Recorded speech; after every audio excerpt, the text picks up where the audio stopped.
안녕하세요, 여러분. 오늘은 봉산탈춤 두 번째 시간입니다. 우리 지난 첫 번째 시간에는 봉산탈춤 직접 공연된 영상도 같이 봤었고요. 그리고 육과장 양반춤 시작부터 해서 본문도 살펴봤었죠.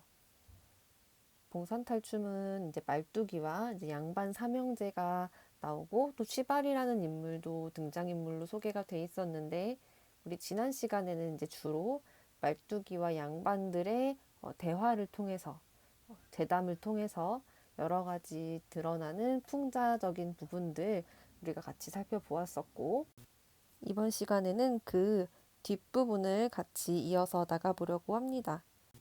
지난 시간에 다뤘었던 그 짤막짤막한 재담이 이어지는 것과는 조금 다르긴 한데요.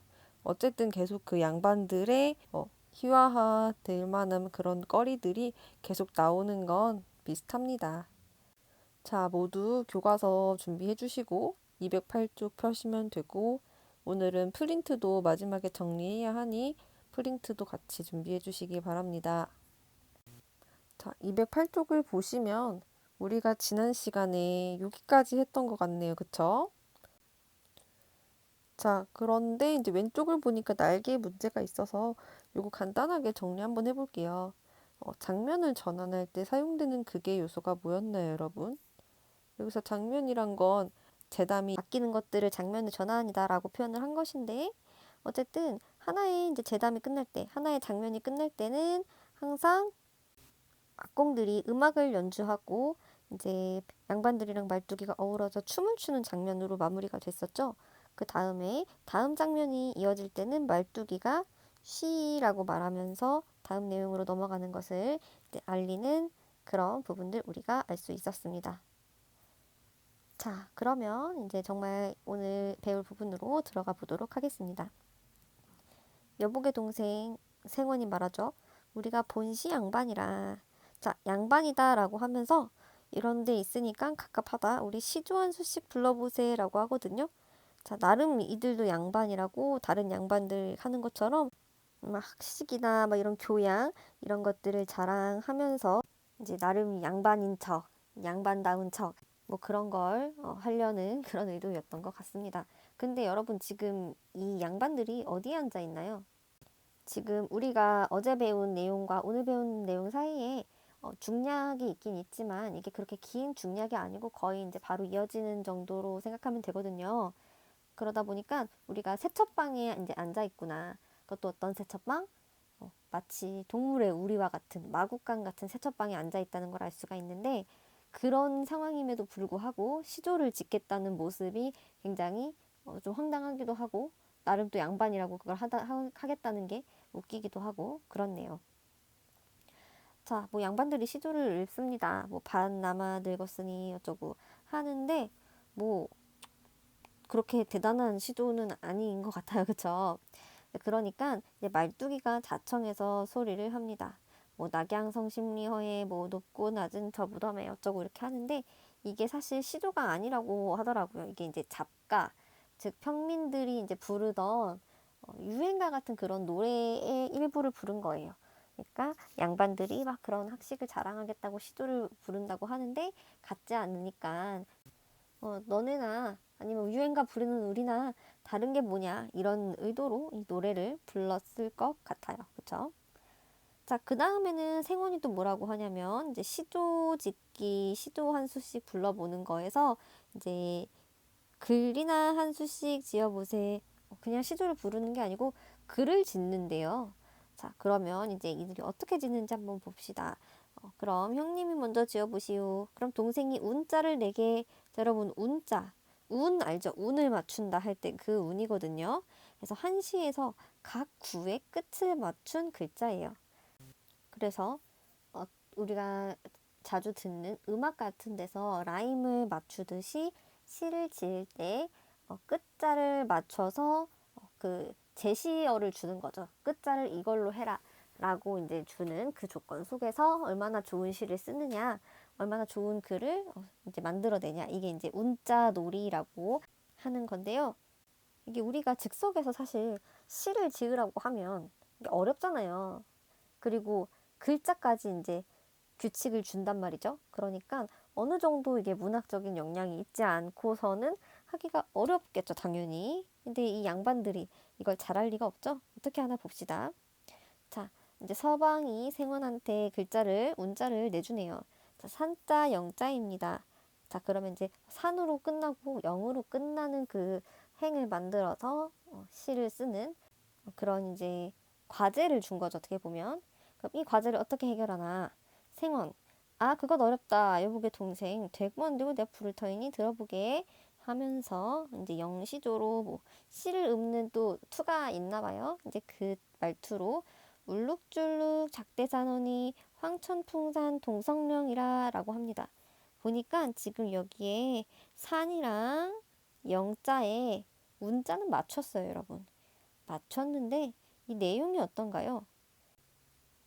자, 울룩줄룩 산의 모양을 나타낸 거고 작대산 산 이름이죠. 황천풍산 요거 지명이고 동선령 령으로 끝나면 보통 이제 고개인 경우가 많아서 뭐 대관령 이런 것들이 생각이 나는데 어쨌든 간에 지금 이것은 한시가 아닙니다. 그쵸? 그냥 지명을 의미 없이 나열한 거죠. 굉장히 수준이 떨어진다는 거를 딱 봐도 알 수가 있어요. 그러니까 어쩔 수 없이 글자만 넣어가지고 구색만 맞춘 거지 한시라고 볼 수 없는 시를 지었습니다. 그런데 어때요? 하하하 막 웃으면서 고형님 잘 지었습니다 라고 자화자찬하네요. 그쵸? 그러니까 이 시를 지은 애도 모자라지만 이걸 보고는 좋다고 하는 애, 너무 잘 지었다라고 하는 애도 똑같이 모자란 애인 거예요. 그래서 왼쪽에 날개를 보니까 이 장면을 본 관객들의 반응은 어떠했을까? 양반들이 자기 스스로 무식함을 막 뽐내고 있습니다. 이 장면들을 보면. 그래서 사실 입을 다물고 가만히만 있으면 중간은 갔을 텐데 괜히 자기들끼리 뭐 이거 운자를 내서 한시를 짓는다는 둥 하는 바람에 스스로 그들의 무식함이 탄로가 났고 이 장면을 본 관객들은 이걸 굉장히 우스꽝스럽다라고 생각해서 웃음이 유발되지 않았을까 이렇게 생각해 볼 수 있습니다. 자, 그 다음 생원이 동생 한기 지어보세라고 했습니다. 그러면 서방이 또 형님이 운자를 내십시오. 아, 얘네 계속 운자놀이 계속 하고 있구나. 그 엉망진창으로, 그쵸? 자, 생원이 총자와 모자를 줍니다. 운자로. 아, 그 운자 벽자로군. 이 벽자라는 건 이제 어렵다라는 뜻이거든요. 그래서 이거 어려운 글자 줬냐 왜 한참 낑낑을 거리다가 이제 치를 짓습니다. 집세기 앞총은 헝겊총하니 남학신 뒤충이 거벌못이라. 아, 또 뭔가 총이랑 못을 맞추긴 맞췄다. 그쵸? 눈으로 봤을 때는.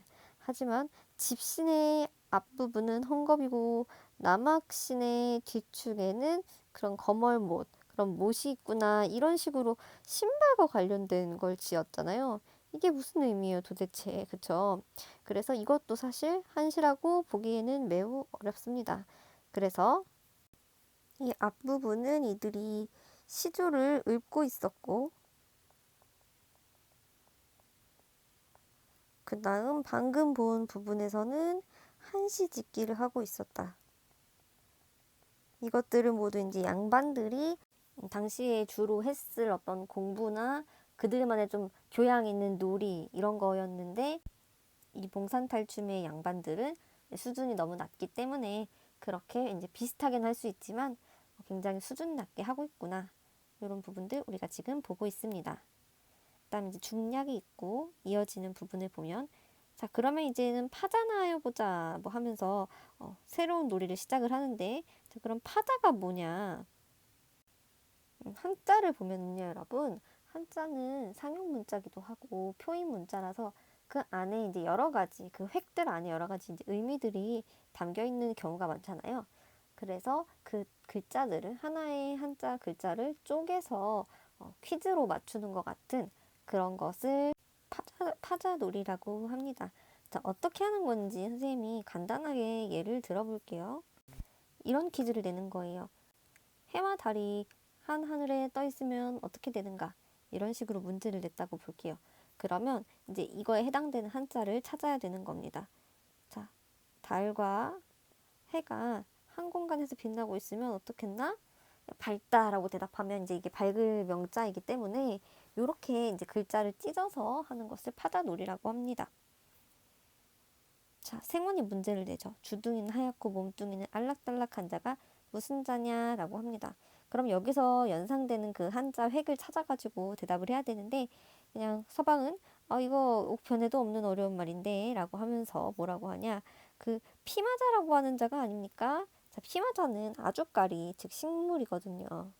그래서 주둥이는 하얗고 몸뚱이는 알락달락한 자, 그러니까 그 한자를 제시를 했어야 되는데 뭐 예를 들면 뭐 밝을 명자 뭐 이런 식으로 했어야 되는데 서방은 뭐 거 우편에도 없는 그 자인데 하면서 피마자 아닙니까? 라고 하죠. 그러니까 이거는 그냥 자로 끝나는 단어를 하나 찾아온 거죠. 한자가 아니라. 그러니까 여기다가 생원이 거 동생 참 용할세 또다시 칭찬을 하죠. 그러니까 뭐 파자놀이를 하면서 양반들이 하는 것처럼 하고 있긴 하지만 그거를 맞추는 사람이나 듣는 사람이나 다 제대로 할 수가 없는 그런 무지하고 무식한 오히려 그런 면이 얘기를 하면 할수록 더 강조가 되고 있어요. 그러니까 관객들이 이걸 보면서 저 무식한 놈들 하면서 이제 굉장히 웃었겠죠. 그런 점들을 생각하면 될 것 같습니다. 그러니까 이제 서방이 얘기합니다. 형님, 내가 그럼 한자 부르라우. 부르게. 자, 다음 페이지 가볼게요.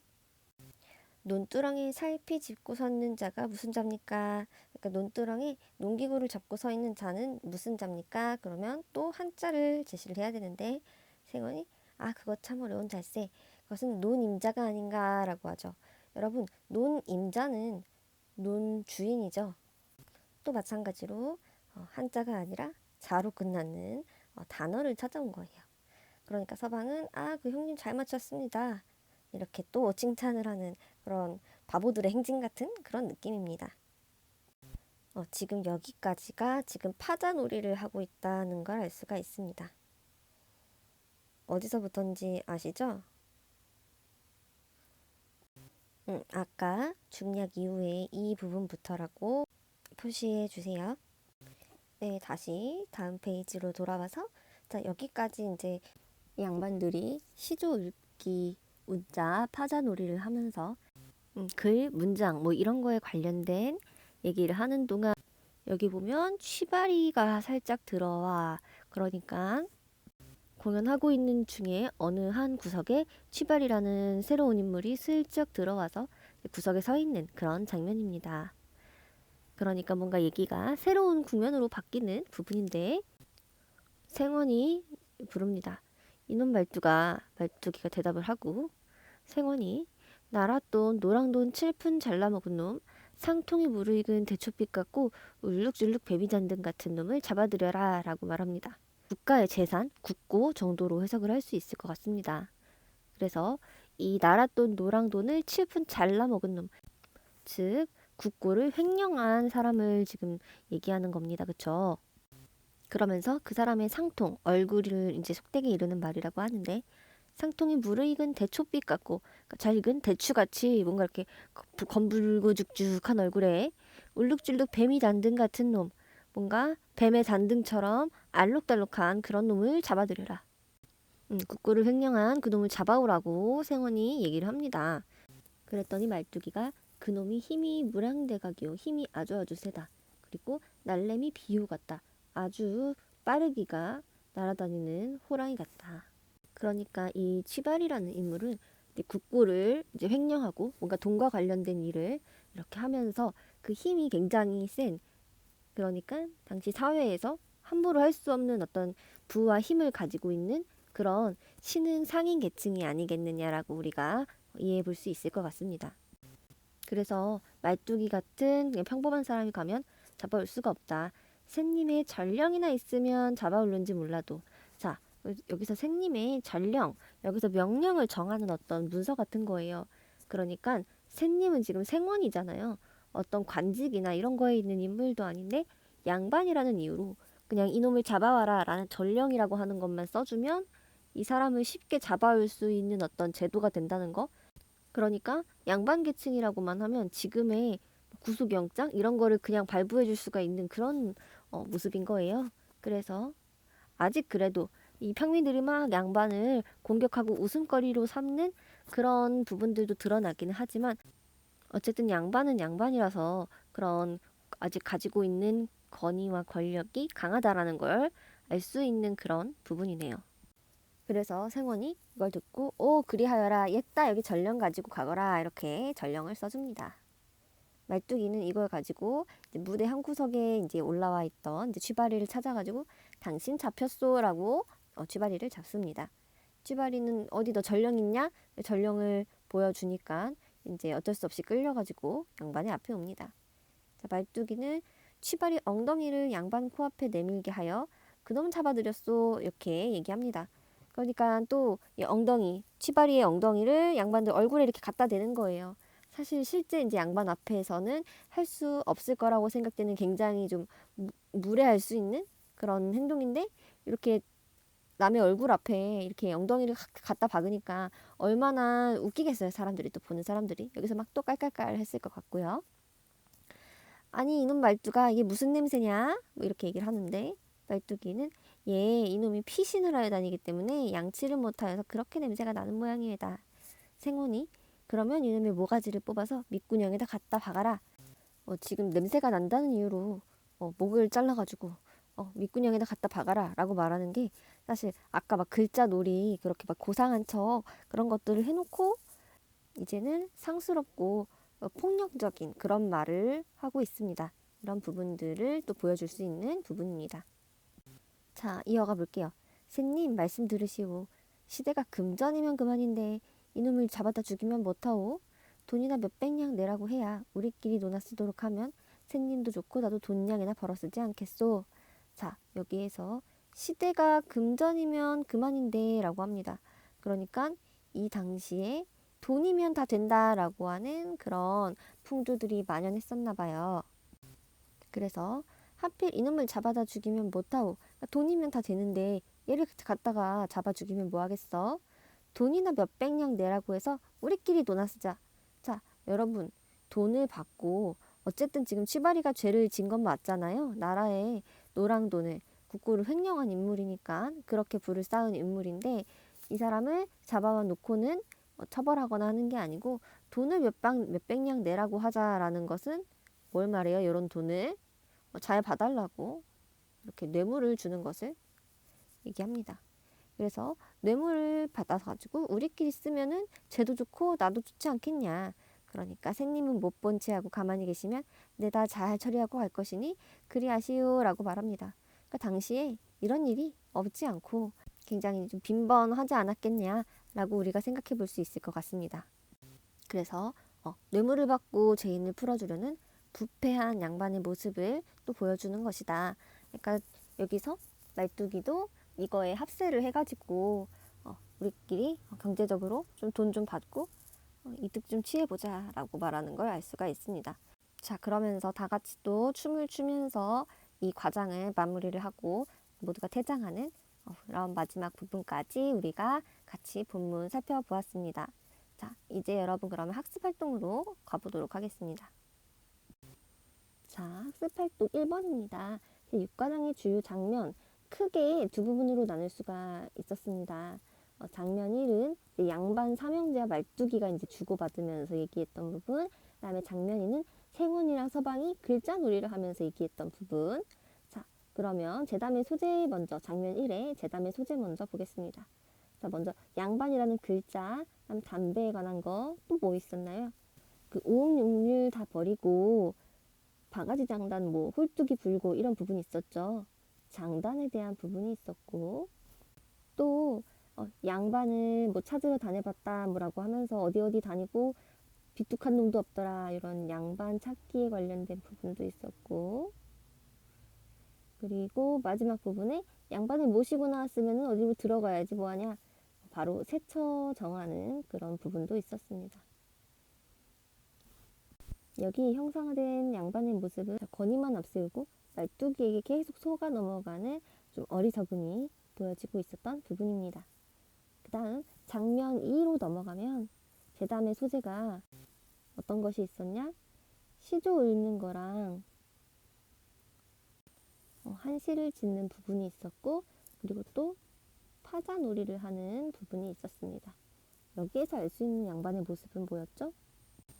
양반이랍시고 허세를 부리고 막 뭔가 잘난 척을 하고 싶은데 오히려 그럴수록 계속 무지함이나 무식함, 교양 없는 부분들만 강조되면서 폭로되면서 사람들에게 웃음을 유발하는 그런 내용들이 있었습니다. 자, 2번 짝과 함께 봉산 탈춤에 드러난 탈춤의 특징을 파악해보자. 여기서 말뚝이 대사들이 쭉 나와 있는데요. 이걸 통해서 알 수 있는 탈춤의 특징이 무엇이냐. 먼저 구경하시는 양반들, 악공들 이렇게 배우가 관객과 악공을 부른다는 것은 무대와 객석, 뭔가 악기 연주하는 그 사람들 사이에 경계가 없다. 이들이 극의 진행에도 직접 참여하기도 했다. 이런 부분들을 알 수 있었습니다.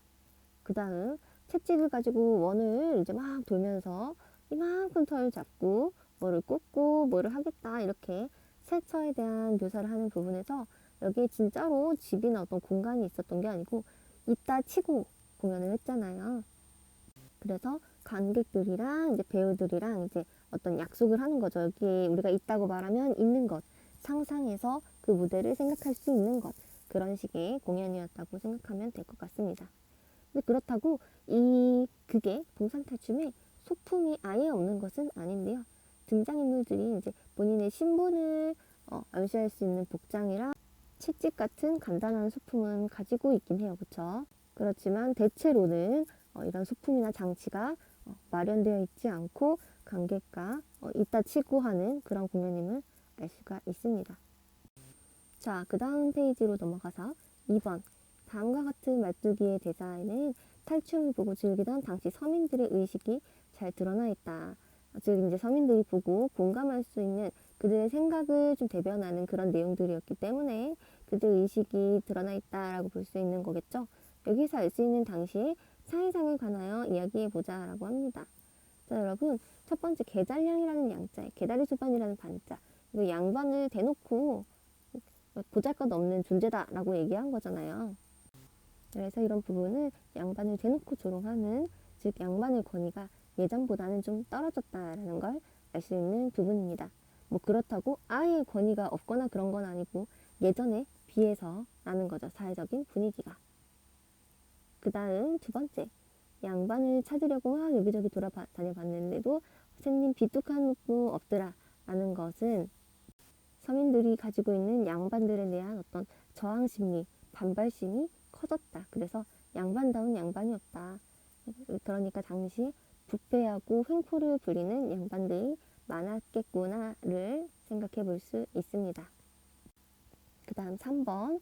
자, 봉산탈춤 6과장에는 동일한 구조의 재담이 반복되고 있는데 이러한 재담 구조를 파악해 보자라는 것입니다.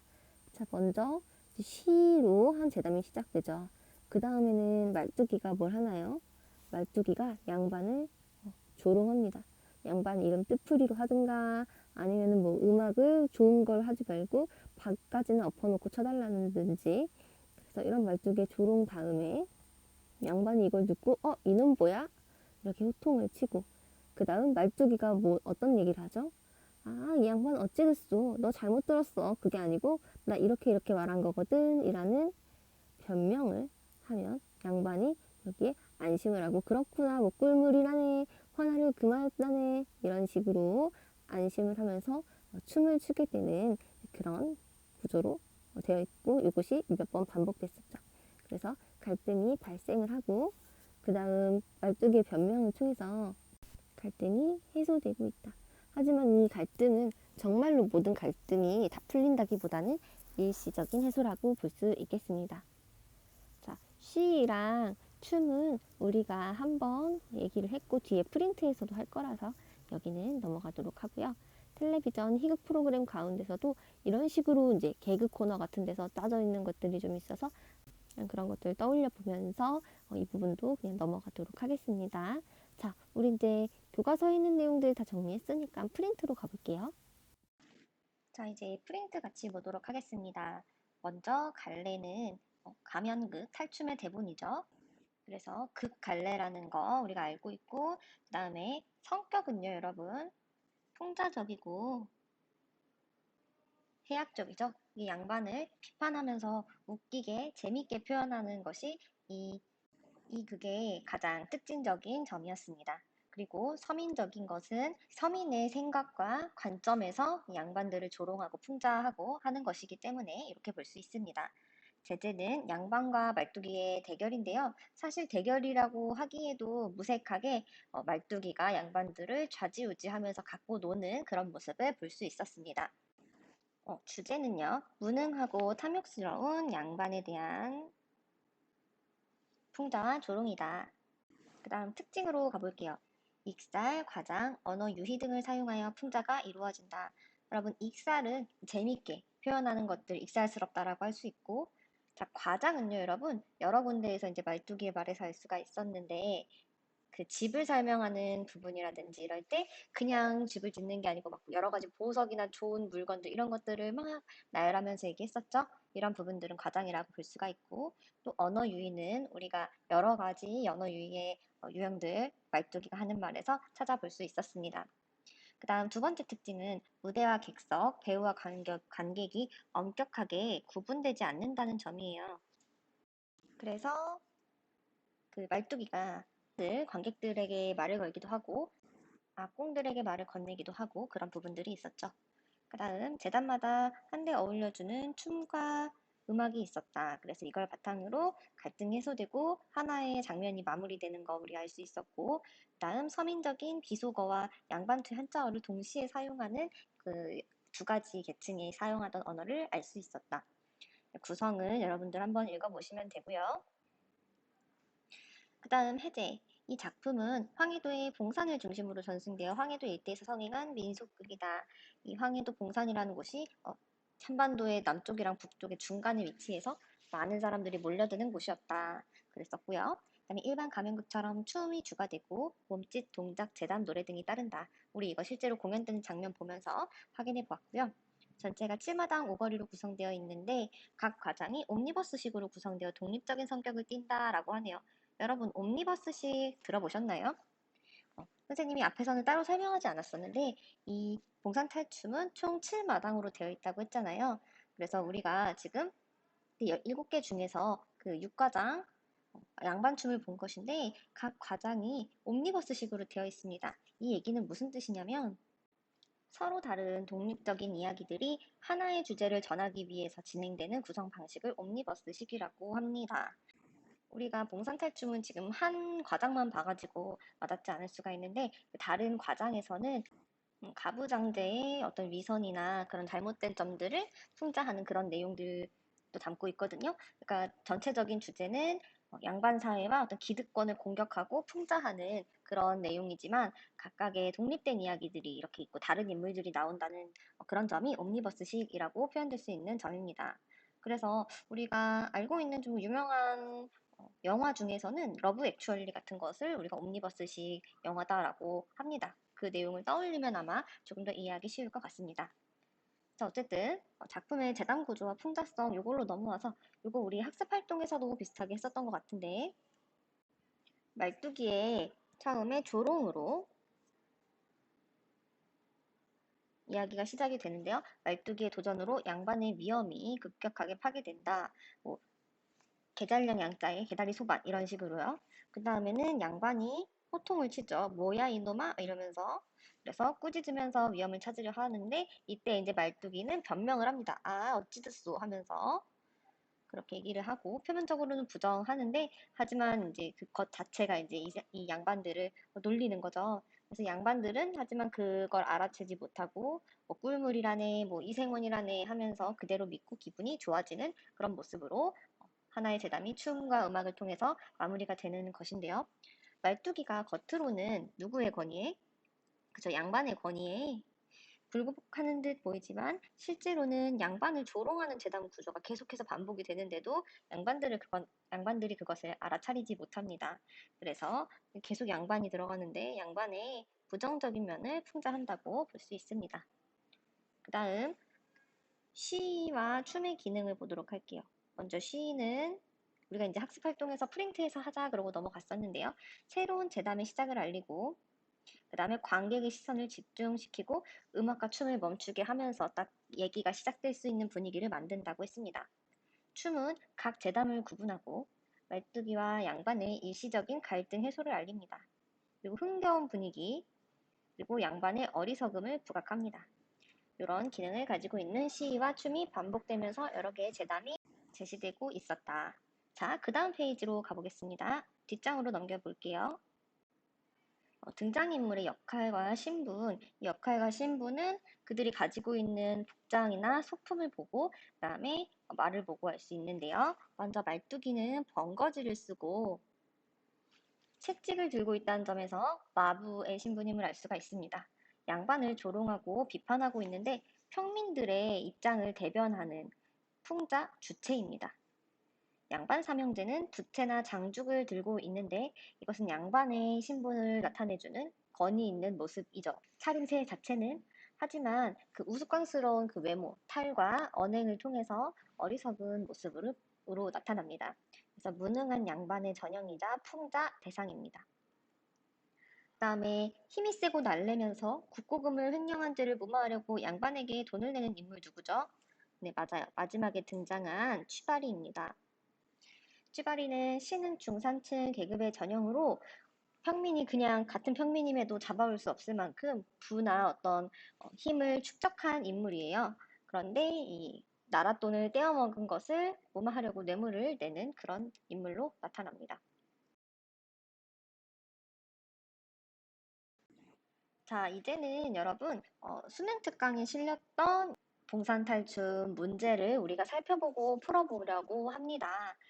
지금 우리 교과서에 실린 부분이랑 거의 비슷하게 지금 실려 있고요. 중약되어 있던 부분들이 조금 더 실려 있는 정도이고 거의 비슷하니까 여러분들 한번 풀어보시고요. 총 3문제이니까 여러분 영상을 잠깐 멈추고 문제를 풀어보시기 바랍니다. 자, 여러분 모두 문제 잘 풀어보셨나요? 이제 답 맞추고 해설도 해보겠습니다. 자, 그 프린트에 보면은 우리 수능 특강 지문 실려 있는 부분 중에서 지금 요 부분 있죠? 세척방에 들어가서 앉는 부분, 그리고 이제 다음 페이지에 첫 번째 줄 쫓기며 퇴장한다. 여기까지가 본문에 없었던, 교과서 본문에 없었던 부분이 들어가 있구나 확인할 수 있고 나머지는 우리 교과서 같았습니다. 그러면 이제 1번 문제부터 같이 살펴보도록 하겠습니다. 여러분 1번의 보기문 굉장히 흥미롭지 않았나요? 동산탈춤의 말뚝이의 역할을 트릭스터라는 개념을 가지고 와서 설명을 한 지문인데요. 보기문 먼저 한번 같이 읽어보겠습니다. 봉산탈춤의 말뚝이는 트릭스터에 해당한다. 그러니까 트릭스터에 대한 설명이 말뚝이에게 어떻게 해당되는지를 물어보겠네 라고 읽으면서 생각할 수 있었을 것 같고요. 트릭스터는 속임수를 사용하는 자이다. 트릭스터는 속임수를 통해 다른 인물과 구별되는 자신만의 특징을 드러내며 어떤 상황이든지 그 상황을 자신에게 유리하게 만들고 원하는 결과를 얻는 능력을 가지고 있다. 그리고 속이는 행동을 하지만 미워하거나 무시할 수 없고 통쾌함까지 전해준다. 트릭스터는 공간, 시간, 사회, 언어 등의 여러 측면에서 경계성을 지니고 있어서 어느 한 곳에 속하지 않고 경계에서 속이고 장난하면서 사회 질서를 공격한다. 이때 자주 사용하는 것이 발음이 유사하거나 동일한 말들을 이용하는 언어를 통한 속임수이다. 자, 트릭스터는 언어와 의미의 경계에서 자기에게 유리한 언어나 의미의 영역으로 움직인다. 이런 역할을 말뚝이가 하고 있었던 것 같아요. 자, 일단 여러분 답은 몇 번으로 찾으셨나요? 답은 여러분 5번으로 골라주셔야 되는 문제인데 왜 5번인지 보도록 하겠습니다. 1번 소리치며 채찍으로 양반들을 때린다. 이거는 그 보기야 보기야라고 하면서 양반들을 채찍으로 막 때리죠. 그 개문이 만복내에 뭐 문을 열어야 복이 들어온다 하면서 막 얘기하는 부분, 그 부분인데 양반들을 우리 속 짐승처럼 다룬다. 그래서 양반 중심의 신분질서 체제에 대한 공격이라고 할 수 있다. 맞죠, 그쵸? 그리고 심지어 여기 지금 양반들이 있었던 공간이 마구간으로 표현된 그런 세처였기 때문에 생각할 수 있겠다. 그래서 1번 맞고 2번 이놈 뭐야 라는 생원의 반응을 통해서 똥물과 발음이 유사한 꿀물을 이용하여 생원을 위한 말을 참척하는 것은 언어를 통한 속임수라고 할 수 있다. 그쵸? 똥물, 꿀물, 지금 여기 발음이 유사하고 지금 여기 보기문에서도 이 문장을 보면 이거 맞는 설명이구나 알 수가 있습니다. 그다음 3번 보면 생원의 의문에 대해서 계문이 만복래를 인용한 말로 답합니다. 그래서 양반들이 자신의 말을 믿게 만드는 상황을 자신에게 유리하게 이끌어가는 능력. 그래서 여기 아까 있었죠. 상황을 자신에게 유리하게 만든다라는 거. 계문이 만복래를 믿게 한 거. 요거는 말뚝이가 한 게 맞기 때문에 이것도 맞는 선지로 볼 수 있습니다.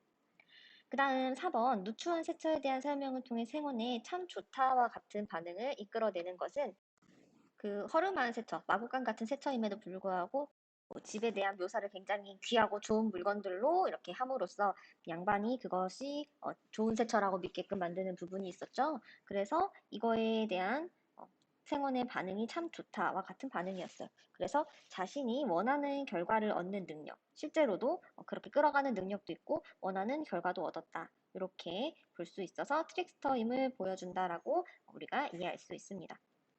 5번을 보시면요. 취바리를 잡아오는데 샛니 전령이 필요하다는 말은 여기까진 맞아요. 그쵸? 하지만 근데 이게 양반의 허위의식을 지적한 것이냐? 라고 보면 이게 허위의식이 아니고 그냥 있는 제도를 통해서 국고를 횡령한 나쁜 놈을 잡아오라고 한 거기 때문에 이건 허위의식이라고 일단 볼 수가 없고 말뚝이가 양반과 상민 어느 곳에도 속하지 않는 경계에 존재한다. 이걸 보여주는 것이라고도 볼 수가 없습니다. 그래서 5번이 적절하지 않은 선지로 골라주시면 되는 내용이었습니다. 다음 마지막 페이지로 넘겨주세요. 문제 2번 보도록 하겠습니다. A는 자좌우향의 그 부분부터 똥물에다 축여놨습니다. 까지고 B는 파자놀이를 하는 그 노님자라고 얘기하는 부분까지였었습니다. 여러분 2번 답 뭔가요? 맞아요. 3번입니다. 왜 3번인지 보도록 하겠습니다. 자, 1번 A에서는 말뚝이가 처한 난관? 이건 난관이 아니고 말뚝이가 자기에게 유리하게 이런저런 양반의 어려운 말들도 막 구사를 하면서 늘어놓는 부분이니까 아닌 것 같고 B에서는 생원과 서방이 처한 난관? 이것도 그냥 파자놀이 하는 거기 때문에 난관이라고 볼 수 없습니다.